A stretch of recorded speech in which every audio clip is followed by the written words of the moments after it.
நிறைய பேஷண்ட் சொல்லுவாங்க, டாக்டர் நான் வெயிட் எல்லா வருஷமும் அதிகமாயிட்டே போயிட்டே இருக்கு, இதை எப்படி டாக்டர் கண்ட்ரோல் பண்றது அப்படின்னு கேட்பாங்க. இந்த வெயிட்டை வந்து கண்ட்ரோல் பண்ணணும்னா நம்மளுடைய ஹங்கர் ஹார்மோன், பசியை தூண்டக்கூடிய ஹார்மோனை வந்து கண்ட்ரோலா வச்சுக்கணுங்க. அதுவும் ஸ்பெஷலா இன்சுலின்ங்கிற ஹார்மோனை வந்து கண்ட்ரோல்டா வச்சிருந்தோம்னா தான் நம்ம வெயிட் கெயின் ஆகாம தடுக்க முடியும். ஸோ இந்த இன்சுலினை எப்படி டாக்டர் கண்ட்ரோல் பண்றது அப்படின்னு கேட்டீங்கன்னா, இன்சுலின் எப்படியெல்லாம் அதிகமாகும்னா நம்ம அதிகமாக சாப்பாடு எடுத்துக்கும் போது இன்சுலினுடைய செக்ரேஷன் அதிகமாகும். அதுவும் ஸ்பெஷலாக நம்ம கார்போஹைட்ரேட்ஸ் எடுத்துக்கும் போது, நம்ம அரிசி இல்லை பேக்கரி ஐட்டம்ஸ் எல்லாம் அதிகமாக எடுத்துக்கிறோம்னா அது வந்து அதிகமாக செக்ரேட் ஆகும். ஸோ அதை கம்மி பண்ணணும்னா அதிகமாக கிரில் பண்ணக்கூடிய ஃபுட்டை வந்து எடுத்துக்கலாம். ஃபார் எக்ஸாம்பிள் நீங்கள் பன்னீரை வந்து கிரில் பண்ணி சாப்பிட்லாம், சிக்கனை வந்து கிரில் பண்ணி சாப்பிட்லாம். அதுக்கப்புறம் பார்த்தீங்கன்னா முட்டையை வந்து அவிச்சு சாப்பிட்றதும் உங்களுடைய பசியினுடைய தன்மையை தூண்டாமல் தடுக்குங்க.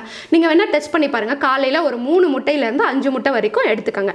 எடுத்துட்டு அந்த ஹோல் டே வந்து பசி வந்து உங்களுக்கு கம்மியான மாதிரி இருக்கும். ஆனால் இடையில வந்து கார்போஹைட்ரேட் எதையுமே எடுத்துக்க கூடாது. இப்படி ஒரு 3 நாள் ட்ரை பண்ணீங்கனாலே உங்களோட வெயிட் லாஸ் தெரிய ஆரம்பிக்கும்.